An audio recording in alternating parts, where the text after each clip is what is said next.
Os animo entonces de nuevo a que me acompañéis a la epístola del apóstol Pablo a los romanos.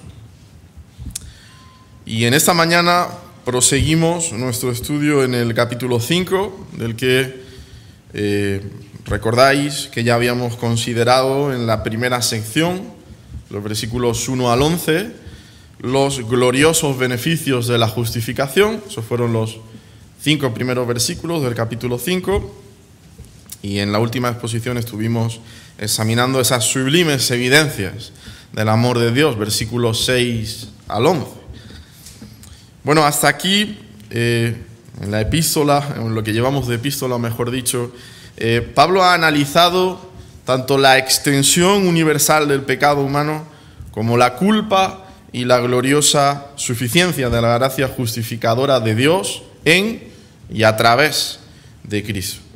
Al hacer esto nos ha conducido a las profundidades de la maldad humana, como también a las alturas de la misericordia divina. Al mismo tiempo ha indicado la participación de los lectores, sean judíos o gentiles, tanto en la culpa como en la gracia, demostrando que tanto los judíos como los gentiles, recordad el capítulo 3, versículo 9, están todos bajo pecado. Todos tienen necesidad de lo que el Evangelio o de lo que se ofrece en el Evangelio, ¿no? Mientras que por otra parte ha declarado en el capítulo 4, versículo 16, que Abraham es el Padre que todos tenemos en común a través de la fe. Bueno, esta es una vista muy panorámica de lo que llevamos de epístola, al menos desde el capítulo 1, versículo 18. ¿Y por qué remarco quizá esos contrastes, no? Bueno, porque en esta sección que consideraremos hoy de la carta a los romanos, Pablo va a realzar ese contraste que hemos estado citando. Porque es ahora, en los versículos 12 al 21, y este es un pasaje extenso, y en nuestro pasaje en el día de hoy, cuando el apóstol nos presenta dos comunidades. Y casi Miguel decía que Alfonso le había ayudado en su exposición, pues Miguel me ha ayudado en la mía. Así que el Espíritu nos guía en esta mañana, sin duda. Y es así como funciona, ¿no? Es ahora cuando el apóstol nos presenta dos comunidades. Una caracterizada por el pecado y la culpa, la otra por la gracia y la fe. De hecho, el título de nuestra exposición en esta mañana es Adán y el reino de la muerte, Cristo y el reino de la vida. Vamos a pasar a dar lectura de nuestro pasaje, Romanos capítulo 5, versículos 12 al 21. Dice así el apóstol Pablo, Romanos 5, versículos 12 al 21. Por tanto, como el pecado entró en el mundo por un hombre y por el pecado la muerte, así la muerte pasó a todos los hombres por cuanto todos pecaron. Pues antes de la ley había pecado en el mundo, pero donde no hay ley, no se inculpa de pecado. No obstante, reinó la muerte desde Adán hasta Moisés, aun en los que no pecaron a la manera de la transgresión de Adán, el cual es figura del que había de venir. Pero el don no fue como la transgresión, porque si por la transgresión de aquel uno murieron los muchos, abundaron mucho más para los muchos la gracia y el don de Dios por la gracia de un hombre, Jesucristo. Y con el don no sucede como en el caso de aquel uno que pecó, porque ciertamente el juicio vino a causa de un solo pecado para condenación, pero el don vino a causa de muchas transgresiones para justificación. Pues si por la transgresión de uno solo reinó la muerte, mucho más reinarán en vida por uno solo, Jesucristo, los que reciben la abundancia de la gracia y del don de la justicia. Así que como por la transgresión de uno vino la condenación a todos los hombres, de la misma manera por la justicia de uno vino a todos los hombres la justificación de vida. Porque así como por la desobediencia de un hombre los muchos fueron constituidos pecadores, así también por la obediencia de uno los muchos serán constituidos justos. Pero la ley se introdujo para que el pecado abundase, mas cuando el pecado abundó, sobreabundó la gracia.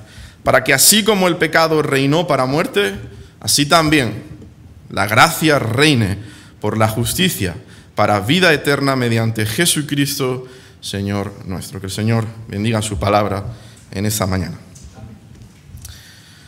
Bueno, ya lo hemos experimentado, ¿no? Este pasaje puede parecernos denso en su contenido, pero sin embargo el tema es increíblemente accesible para todos nosotros, increíblemente accesible. Y si entiendes lo que voy a decir, estás entendiendo ya previamente todo lo que acabamos de leer. Porque el tema de toda esta sección es que así como el pecado y la muerte vinieron por medio de Adán, así también la vida y la justificación vinieron por medio de Jesucristo. Y Pablo presenta a Jesucristo como el postrer Adán, que triunfó donde el primero falló completamente. Este segundo hombre, que a la vez es Dios, es ahora la cabeza representativa de una nueva humanidad. Dos humanidades, una en Adán y la otra en Cristo. Así que nuestra estructura en esta mañana, como podéis imaginar, va a girar en torno a la disparidad entre estas dos humanidades, al contrapunto entre estos dos reinos, el de Adán y el del postrer Adán, Cristo, de tal manera que vamos a contemplar tres contrastes bien marcados, bien claros en el pasaje. En primer lugar, el contraste entre el primer y postrer Adán, versículos 12 al 14. En segundo lugar, el contraste de las acciones del primer y postrer Adán, versículos 15 al 17. Y en tercer lugar, el contraste de los resultados del reino del primer y postrer Adán, versículos 18 al 21. Esa va a ser nuestra estructura en esta mañana, de manera que podamos sintetizar bien este extenso texto, ¿no? Este pasaje que, como veis, es un poquito más extenso de lo habitual. Así que, en primer lugar, vamos a contemplar en los versículos 12 al 14 ese contraste entre el primer y postrer Adán. Dice Pablo, por tanto, como el pecado entró en el mundo por un hombre y por el pecado la muerte, así la muerte pasó a todos los hombres. Esto es lo que Miguel nos refería también en esta mañana, por cuanto todos pecaron. Pues antes de la ley había pecado en el mundo, pero donde no hay ley no se inculpa de pecado. No obstante, reinó la muerte desde Adán hasta Moisés, aun en los que no pecaron a la manera de la transgresión de Adán, el cual es figura del que había de venir. Bueno, en estos tres primeros versículos, Pablo presenta las dos humanidades, presenta a Adán y presenta a Cristo. De hecho, Pablo está relacionando el versículo 12 con toda su argumentación precedente. No olvidéis que esto es una epístola, los títulos que tenemos dentro de esta carta a los romanos no son inspirados. El apóstol Pablo escribía, permitidme la expresión, pero escribía de corrido toda la epístola, ¿no? Toda la carta. Así que tiene que haber una relación, tiene que haber una linealidad teológica en relación a todo lo que estamos leyendo en este pasaje, ¿no? Pablo está relacionando el versículo 12 con toda su argumentación precedente. Y Pablo había terminado la primera sección del capítulo 5 diciendo que por medio de uno, recordad, versículo 11, vino la reconciliación y ese uno es nuestro Señor Jesucristo. Versículo 11 del capítulo 5. Y no solo esto, sino que también nos gloriamos en Dios por el Señor nuestro Jesucristo, por quien hemos recibido ahora la reconciliación. Y ahora Pablo comienza en el versículo 12 diciendo que por consiguiente, de hecho así podríamos leerlo en el original, por tanto, fue también por uno que entró el pecado.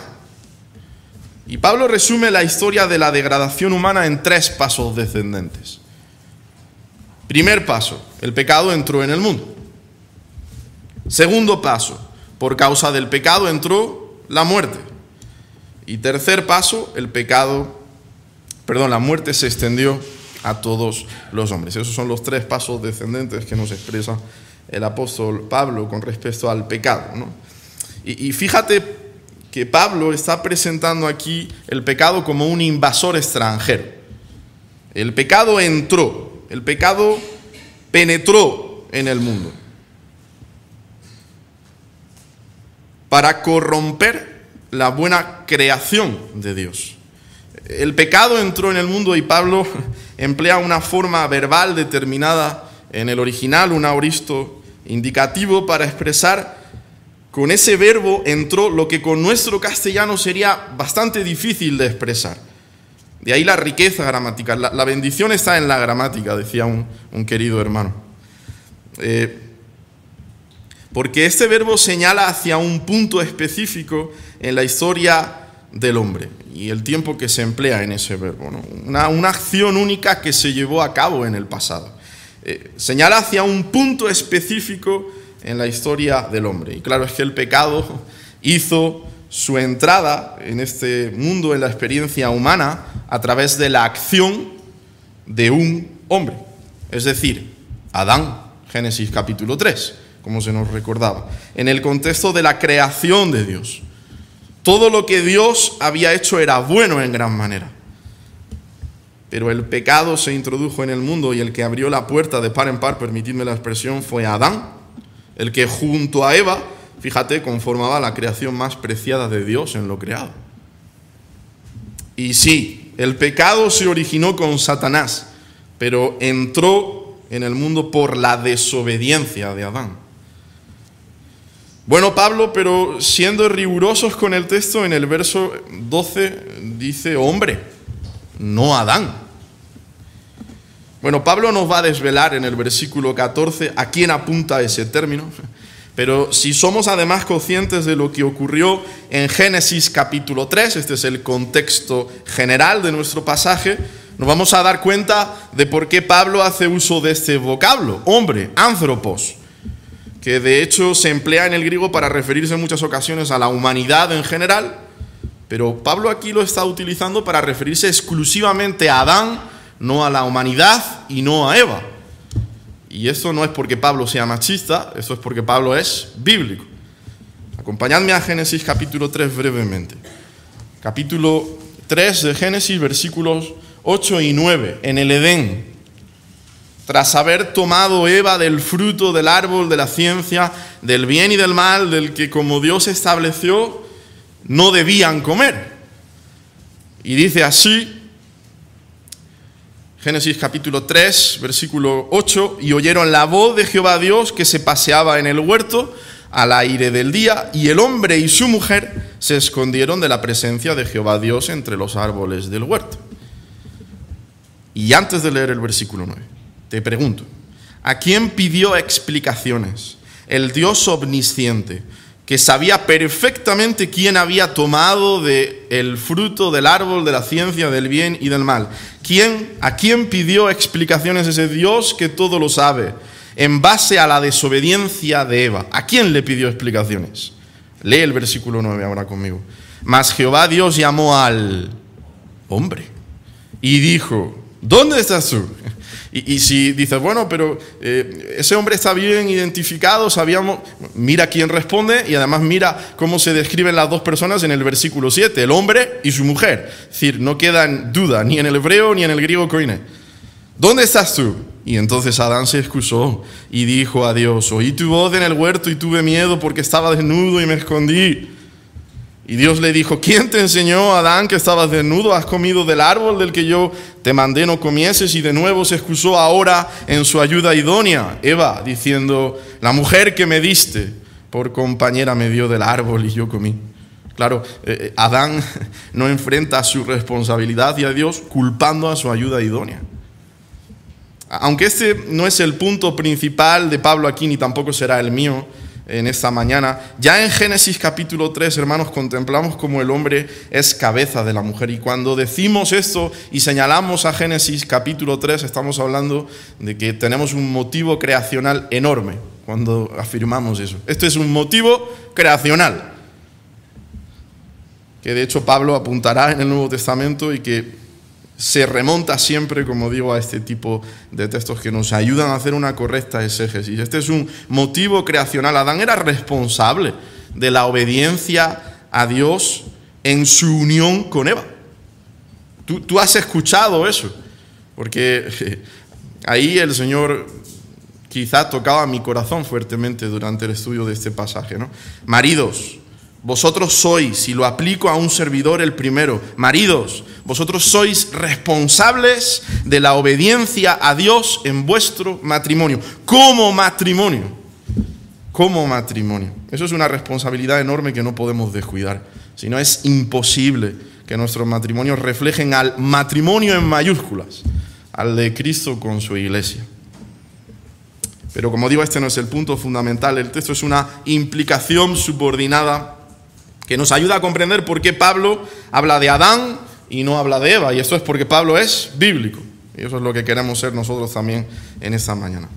El pecado entró en el mundo por un hombre, y claro que Satanás era el artífice de este acto de desobediencia del hombre hacia Dios.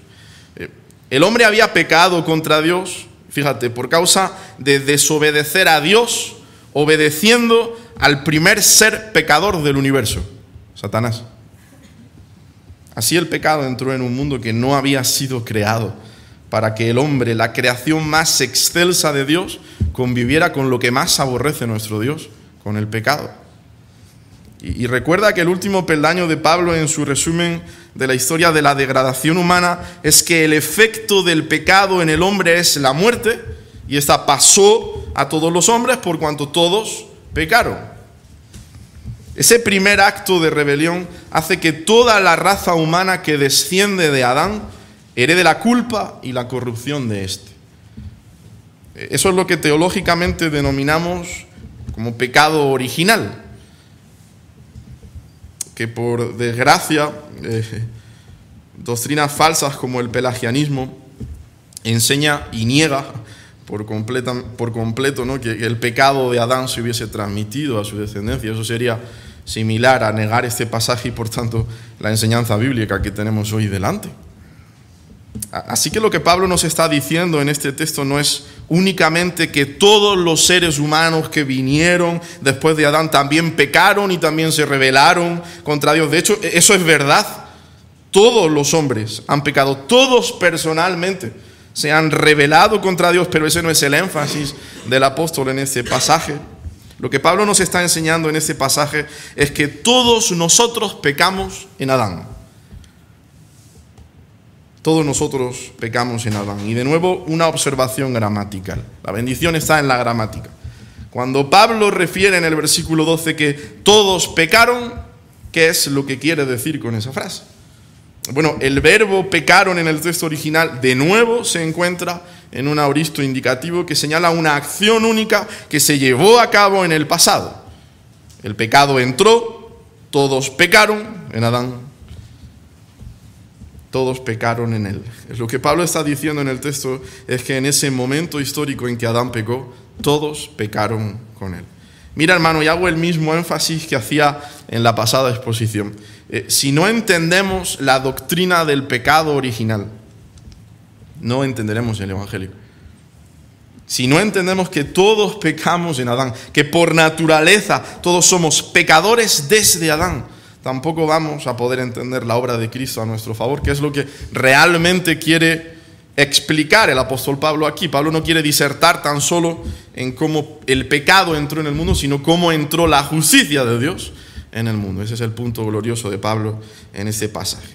Y es que, como el apóstol refiere en los versículos 13 al 14, Adán fue designado por Dios como representante legal de la raza humana. Y ahora vamos a explicar qué quiere decir esa frase.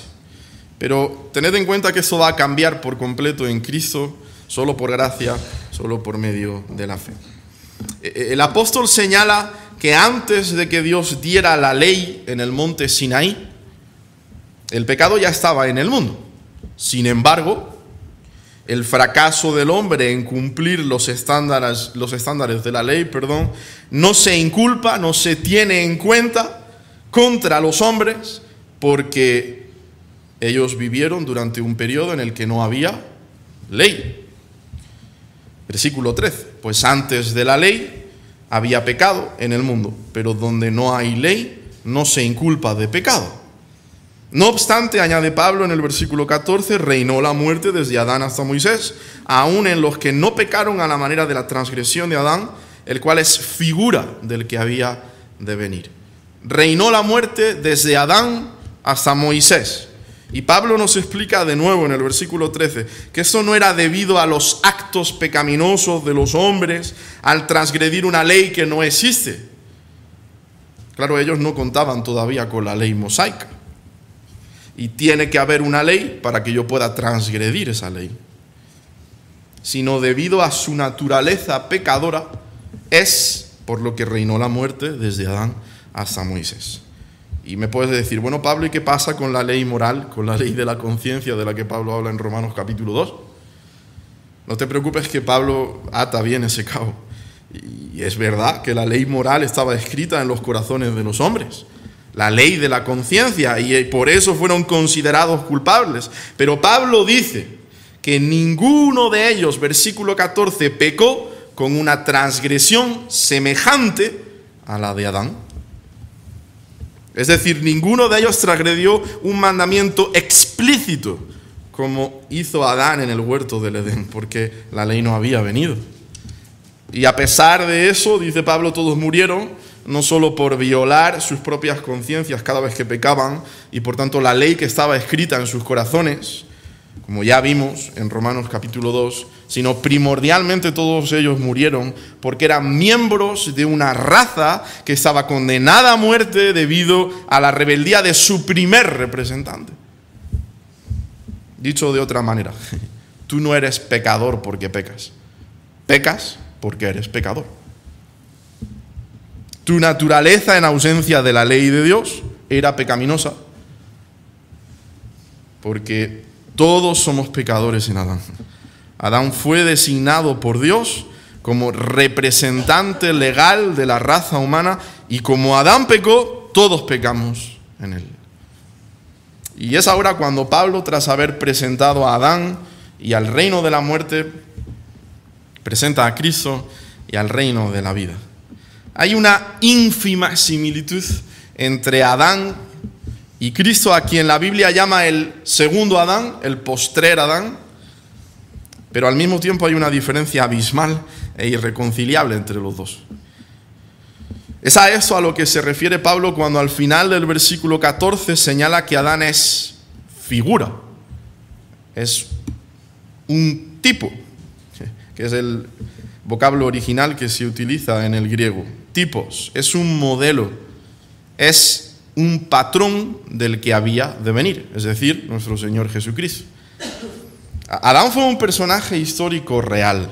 De hecho, creo que ya hemos señalado hoy la historicidad de Adán, que es totalmente necesaria para entender este pasaje y para aceptar la enseñanza de este pasaje. Adán fue un personaje histórico real, de carne y hueso, como tú y como yo, pero que prefigura a Cristo en el sentido de que ambos impactaron la raza humana, uno para mal, el otro para bien. Lo que hizo Adán afectó a todos los que descienden de él. Lo que hizo Jesús trae bendición sobre todos los que están unidos a él por la fe. Eso es lo que Pablo está diciendo en este párrafo. Y Pablo enfatiza que Adán es una figura de Cristo justo después de decir que aún las personas que que no pecaron como Adán, llevan el pecado que Adán albergó. ¿Y por qué Pablo justo en ese momento dice que Adán es figura de Cristo? Cuidado, Pablo. No, Pablo no se está equivocando, está siendo muy coherente teológicamente. Bueno, porque lo que acaba de decir apunta hacia la esencia misma de cómo Cristo y Adán son similares ínfimamente y terriblemente diferentes. Este es el contraste entre Adán y Cristo. Y si entiendes lo que voy a decir, entiendes los versículos 12 al 14. Adán era la cabeza representativa de la humanidad, de todos los hombres. Y por tanto su pecado es contado como el pecado de todos los hombres. Pero Adán es llamado figura de Cristo, tipo de Cristo, porque para los que por fe estamos reconciliados con Dios por medio del postrer Adán, por medio de Cristo, Adán ya no es nuestra cabeza representativa. No, ahora es Cristo la cabeza representativa de esa nueva humanidad. Si entiendes esto, has entendido los versículos 12 al 14. Y esto nos lleva, en segundo lugar, al segundo contraste entre las acciones del primer y el postrer Adán, versículos 15 al 17. El contraste de las acciones del primer y el postrer Adán. Pero el don no fue como la transgresión, porque si por la transgresión de aquel uno murieron los muchos, abundaron mucho más para los muchos la gracia y el don de Dios por la gracia de un hombre, Jesucristo. Y con el don no sucede como en el caso de aquel uno que pecó, Porque ciertamente el juicio vino a causa de un solo pecado para condenación, pero el don vino a causa de muchas transgresiones para justificación. Pues si por la transgresión de uno solo reinó la muerte, mucho más reinarán en vida por uno solo, Jesucristo, los que reciben la abundancia de la gracia y del don de la justicia. Bueno, Pablo elabora en primer lugar las diferencias que tienen que ver con la naturaleza de las dos acciones. Y Pablo comienza diciendo, pero el don no fue como la transgresión. Esa declaración concisa en la primera parte del versículo 15 es casi un título para el resto del párrafo, ¿no? El don no fue como la transgresión. La transgresión de Adán fue una caída. De hecho, Pablo hace uso del vocablo paráptoma, el que leemos como transgresión y podemos traducir mejor como caída, como falta. En realidad la caída fue una desviación de la senda que Dios le había mostrado claramente al hombre. Adán insistió en seguir su propio camino y ese camino de transgresión contrasta con el camino de gracia del don de Cristo, un acto de sacrificio de sí mismo que no tiene semejanza alguna con el acto de Adán de rebeldía hacia Dios. De hecho, Cristo es el don que incluye cualquier otro don. Es esto lo que Pablo señala en el resto del versículo, ¿no? Si por la transgresión de un solo hombre murieron todos, ¿cuánto más el don que vino por la gracia de un solo hombre, Jesucristo, abundó en forma rica e inmerecida para todos? Por Adán vino la transgresión. En Cristo hallamos la salvación. Ese es el don Cristo. Él mismo es incomparable y es la antítesis de la transgresión en Adán. Es como Pablo enfatiza en 2 Corintios 5:21, al que no conoció pecado, el impecable, por nosotros Dios lo hizo pecado o lo trató como pecador para que nosotros, los que hemos creído, fuésemos hechos justicia de Dios en él. Cristo fue hecho pecado, Cristo fue hecho transgresión, para que transgresores y pecadores fuésemos hechos justicia de Dios en Cristo. Dios ya no nos ve en Adán, la cabeza representativa de la transgresión. Dios nos ve en Cristo, la cabeza representativa de la justicia de Dios. Ese es el punto de Pablo aquí, ¿no? Solo por gracia, solo por medio de la fe. Y eso nos lleva directamente al versículo 16, en esta misma línea de la justicia de Dios. Y con el don no sucede como en el caso de aquel uno que pecó, dice Pablo, porque ciertamente el juicio vino a causa de un solo pecado para condenación, pero el don vino a causa de muchas transgresiones para justificación. En segundo lugar, Pablo señala las consecuencias. Fíjate, hemos hablado de la naturaleza de las acciones, ahora hablamos de las consecuencias de las acciones de los dos Adanes. En el caso de Adán, el juicio de Dios lleva a la condenación. En el caso de Cristo, la dádiva de Dios lleva a la justificación. El contraste es absoluto, ¿no? Pero hay mucho más en la antítesis que las dos palabras condenación y justificación. Y es el hecho de que el juicio de Dios fue resultado de un solo pecado, mientras que la dádiva de Dios tiene que ver con una multitud de transgresiones. Pablo nos está mostrando aquí cómo es la aritmética de Dios y eso nos deja asombrados, ¿no? Si un solo pecado, cuando Adán y Eva decidieron comer del fruto prohibido, trajo como resultado la condenación de toda la raza humana, no deberíamos esperar que la multitud de pecado que los hombres han cometido desde entonces, a través de todos los siglos, traiga como consecuencia una menor condenación, un menor juicio, ¿no? Y bueno, es aquí donde la aritmética divina y a la vez el contraste de la naturaleza de las acciones de los dos Adanes nos deja atónitos. Porque todos esos pecados que se han estado acumulando a través de los siglos trajeron como resultado que Dios enviara a su propio Hijo para que cargando con esa multitud de pecados, muchos sean justificados. O sea, un solo pecado trajo condenación. Una multitud de pecados trajeron como resultado salvación. Es difícil entender esa aritmética divina, pero a la vez es gloriosa. Menos mal que fue así, ¿no? Pero es increíble cómo lo hizo Dios. Si quieres decirlo de esta manera, una montaña de pecados da como resultado una montaña de gracia infinitamente mayor.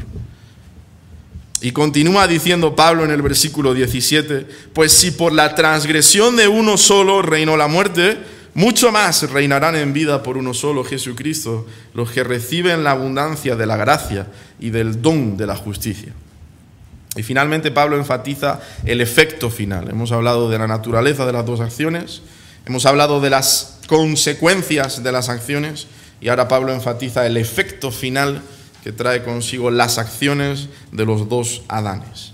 Por la transgresión de Adán reinó la muerte, por Cristo mucho más reinarán en vida.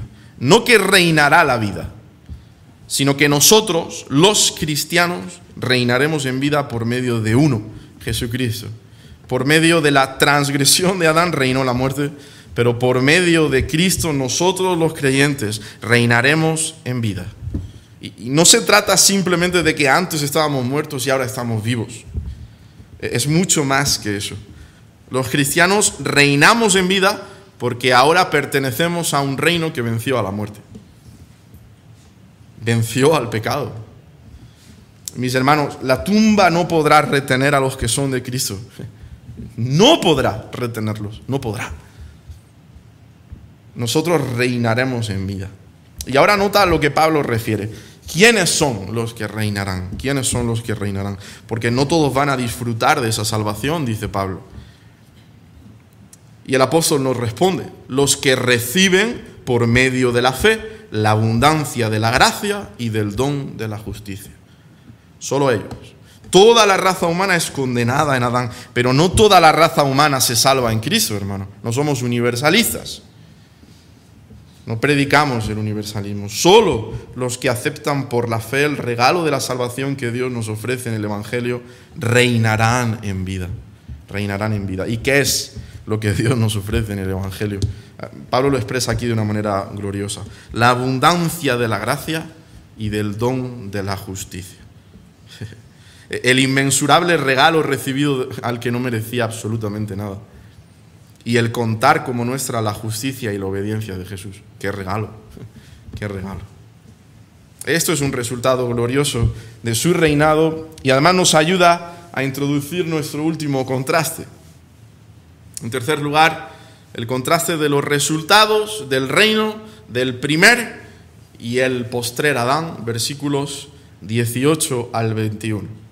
Así que como por la transgresión de uno vino la condenación a todos los hombres, de la misma manera por la justicia de uno vino a todos los hombres la justificación de vida.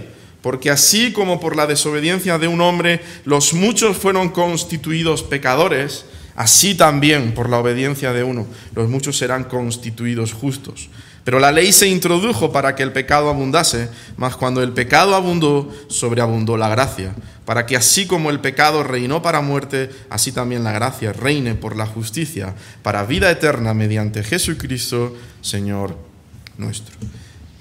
Mira, hermano, amigo que nos escuchas en esta mañana, no son nuestros actos de justicia los que Dios toma en cuenta para justificarnos. Es decir, para declararnos justos en su tribunal, no. Es la justicia de Jesús, solo la justicia de Jesús. De hecho, Pablo hace uso de un vocablo en el versículo 19 que leemos como constituir, kathistemi, pero que traducimos mejor como presentar delante de. Claro, no es por nuestros méritos, no es por nuestras obras, no es por nuestro esfuerzo que somos aceptados por Dios. Es decir, constituidos justos, presentados delante de Dios como justos. Es gracias a que nuestra cabeza representativa, la de los que hemos creído, ya no es Adán. Ese nos presentaba como pecadores. Pero ahora nuestra cabeza representativa es Cristo y Él siempre nos presenta como justos. Él intercede de manera perfecta por sus redimidos. Es por sus méritos, hermano, es por su obra, es por su esfuerzo. La salvación depende de Cristo de principio a fin. Yo escuchaba por ahí, bueno, Él es un eslabón de la escalera que nos lleva a la salvación. al cielo. No, Él no es un eslabón más. Él es la escalera. Él es la escalera. Él es la escalera. La salvación pertenece a nuestro Dios, de principio a fin. Él vino al mundo para representar a sus redimidos, a los que conoció desde antes de la fundación del mundo. Y cuidado con usar aquí de manera absoluta la palabra todos del versículo 18, porque estaríamos sacando de contexto las palabras de Pablo para de nuevo argumentar lo que decíamos en el versículo anterior, ¿no? Enseñanzas o implicaciones soteriológicas con respecto a la salvación que no está refiriendo Pablo. ¿Quiénes eran los muchos que Pablo refiere en el versículo anterior a este? Y hemos contestado: los que reciben por medio de la fe la abundancia de la gracia y del don de la justicia. No olvides el contexto inmediato cuando leas el versículo 18. Y de nuevo, hermanos, nuestro deseo es ser bíblicos. Él vino a hacer posible la salvación efectiva de muchos, no potencialmente de todos. Jesús no vino para morir en una cruz y de esa manera hacernos potencialmente salvos. Sí, bueno, Dios te provee de la gracia inicial, pero si tú no crees, su obra en la cruz no es efectiva para ti. Pero si crees, sí es efectiva. Eres tú el que hace la diferencia, ¿no? O dicho de otra manera, eres tú el que hace efectiva la obra expiatoria de Cristo, la obra del representante divino de gracia y gloria. ¿Eres tú? No, hermano, eso desvirtúa la obra expiatoria de nuestro Redentor por completo. Jesucristo vino a representarte a ti, a representarme a mí, con nombre y apellidos. Él no vino para hacer posible que tal vez alguno se salve. No, hermano, Él muere efectivamente por los suyos. Él vino a salvar a su pueblo de sus pecados. Mateo 1:21. El buen pastor da su vida por las ovejas. Juan capítulo 10, versículo 11. Y alabado sea nuestro buen pastor, que no solo hizo posible nuestra salvación, sino que cargó con la ira de Dios en cuerpo y alma. Llevó la maldición sobre sus hombros y dio su vida por las ovejas. Es que el énfasis hace que pases de darte la gloria a ti a dársela a Él. Ese es el énfasis, hermano. Él obedeció como nuestro representante y Él murió como nuestro representante. Nosotros nacimos en Adán, nacimos en pecado. Dice David en el Salmo 51, he aquí, en maldad he sido formado y en pecado me concibió mi madre. Pero ahora que estamos unidos a Dios por la fe, nacemos de nuevo. Nacemos de nuevo, pero bajo el perfecto representante, Cristo. De tal manera que Dios cuenta como nuestro cada acto de obediencia de Jesús y al mismo tiempo nos acredita el resultado de su muerte. Es glorioso, es glorioso. Solo por gracia, no por tus méritos. Estamos unidos a Jesús en su muerte y en su resurrección. Él es la cabeza representativa de una nueva humanidad a la que ya no se toma en cuenta sus pecados, sino la justicia perfecta de su Hijo. Y eso es lo que Pablo quiere indicar en los versículos 18 y 19. Y es ahora cuando Pablo nos responde de nuevo a una pregunta que automáticamente surge en base a la argumentación del apóstol hasta aquí, que nos ayuda aún más a contrastar los resultados del reino de Adán y el de Cristo. Si Cristo es la cabeza representativa de una nueva humanidad a la que Dios ya no toma en cuenta sus pecados, sino la justicia perfecta de su Hijo, bueno, Pablo, entonces, ¿cuál es el propósito de la ley? Si la salvación no depende de nuestra obediencia a la ley, porque de hecho Dios ya sabe de antemano que no podemos obedecer la ley, entonces, ¿para qué nos dio la ley? Bueno, esa pregunta es importante y lo era más en el tiempo de Pablo, porque los judíos pensaban que la razón por la que Dios les dio la ley era para contener al pecado y aumentar la justicia. Bueno, somos pecadores y ahora viene Moisés, nos provee del decálogo y de esa manera contenemos el pecado y aumenta la justicia. Y Pablo dice, no, es todo lo contrario, es todo lo contrario. La función de la ley no es frenar el pecado, es hacerlo más evidente, de manera que podamos ver más claramente nuestra necesidad de la gracia. Mira el versículo 20, pero la ley se introdujo para que el pecado abundase. más evidente. Mas cuando el pecado abundó, sobreabundó la gracia.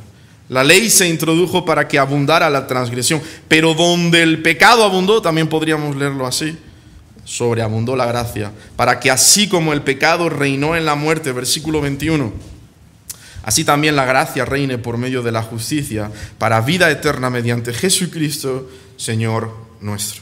Mira, hermano, la ley nivela y define el pecado. De hecho, Pablo va a decir más adelante en Romanos capítulo 7, versículo 14, que la ley no es mala. Que de hecho sabemos que la ley es espiritual y dice Pablo, pero yo soy carnal, vendido al pecado. Claro, el problema no está en la ley. El problema está en nosotros, que no queremos cumplir la ley. La ley es un buen capitán, pero la carne es un mal soldado.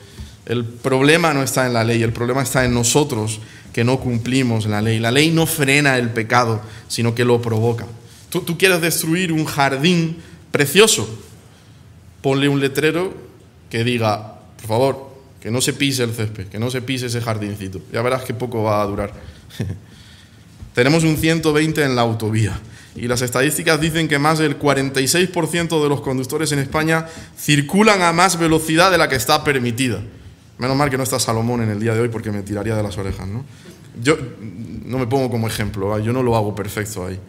Pero es increíble, estamos hablando de que casi la mitad de la población que conduce en España conduce a más velocidad de la que está permitida. Falta que nos pongan normas y límites para que las violemos. Y eso se ve muy claro en los niños pequeños. El pasado día estábamos con nuestros sobrinos Mateo y Claudia. Le había dicho su madre, cada vez que pases por ahí no cojas una patata que acabo de hacer en el horno. Falta que se lo digas para que se infle a patatas, ¿no? Yo no sé cuántas había cogido ya. Es decir, es increíble, desde pequeñitos. El problema no está en la ley, el problema está en nosotros que no queremos restricción, no queremos que nos limiten.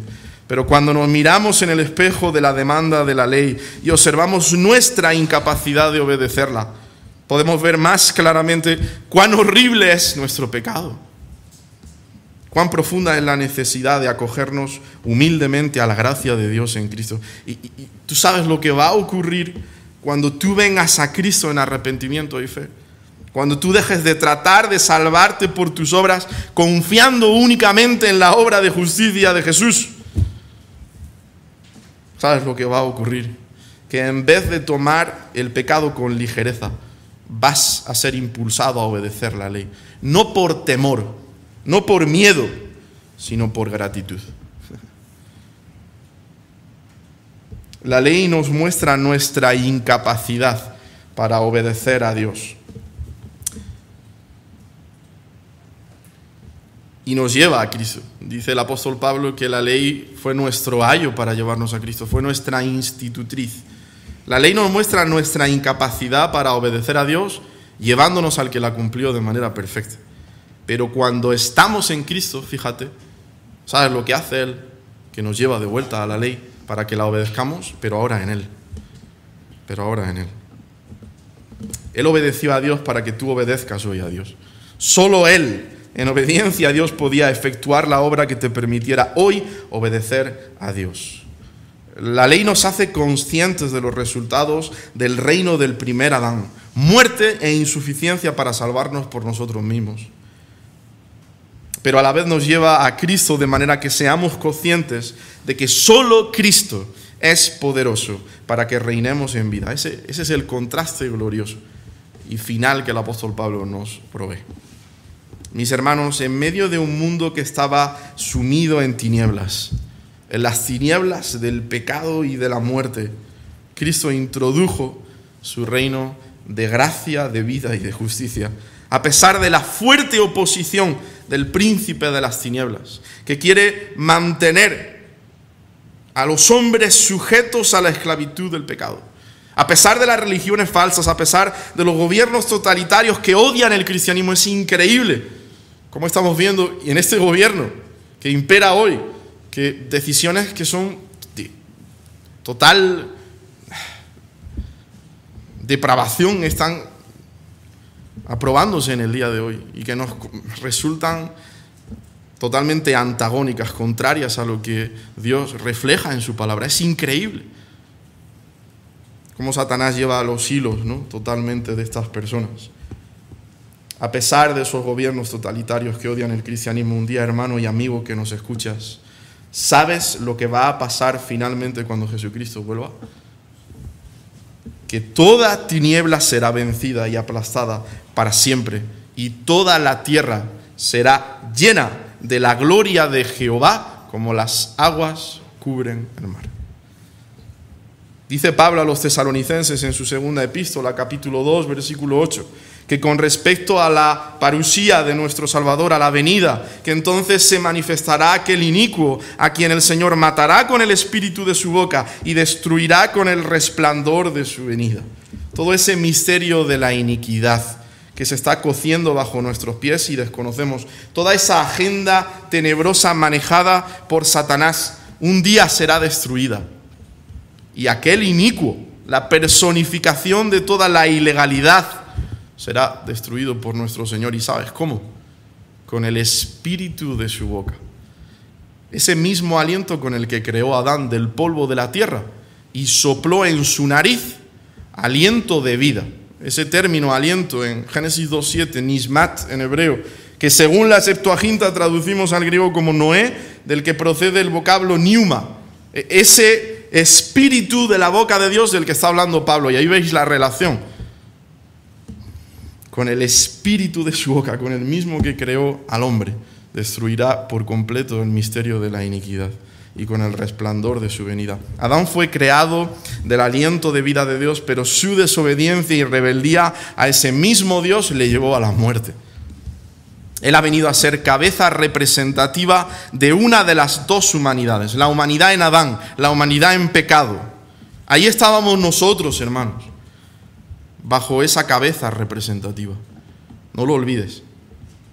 Pero ahora Cristo con su sacrificio no solo carga con la justa ira de Dios por causa de nuestra desobediencia desde Adán, sino que nos justifica. Dios imputa la justicia de Cristo al pecador creyente para que reinemos en vida. Vivíamos en un reino de muerte, ahora vivimos en un reino de vida. Y un día, hermano, un día, ese mismo Dios que sopló aliento de vida para crear lo más excelso de su creación, vendrá a destruir con ese mismo aliento al imperio de la muerte y llevar consigo a aquellos que reinarán en vida. Es increíble como es nuestro Dios. Es increíble. Yo te invito a que consideres una vez más a aquel que nos representó en su vida y en su muerte, para que seamos exclusivamente suyos. No somos del mundo, hermanos, no lo somos. Somos de Cristo. Es por eso que te pregunto, ¿cuál de los dos Adanes de verdad te representa a ti? Es fácil responder a esa pregunta, ¿eh? ¿Has recibido por fe la abundancia de la gracia y del don de la justicia?